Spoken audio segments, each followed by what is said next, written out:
wag na wag mong lolokohin. Kasi kapag nag-umpisa kang magloko, yan ang sisira sa lahat. Tapos na ang laban kapag nagloko ka.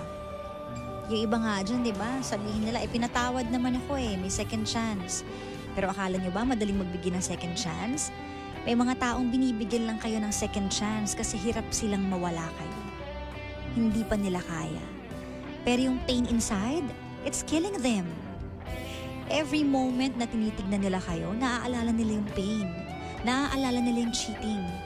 Pinipili lang nila na lunukin yun dahil sa pagmamahal. Kaya wag na wag mong sirain ang tiwala ng taong nagmamahal sa'yo. Wag na wag mong sirain ang relasyon nyo sa pamamagitan ng cheating kasi malalim na kasalanan yan. At wag mong hayaan na pagsisihan mo yan balang araw. So ngayon pa lang, dapat alam mo ang consequences sa gagawin mo. Pwedeng mawala yung taong pinakamahalaga sa'yo kapag niloko mo siya. So ayusin mo ang pagmamahal mo sa kanya.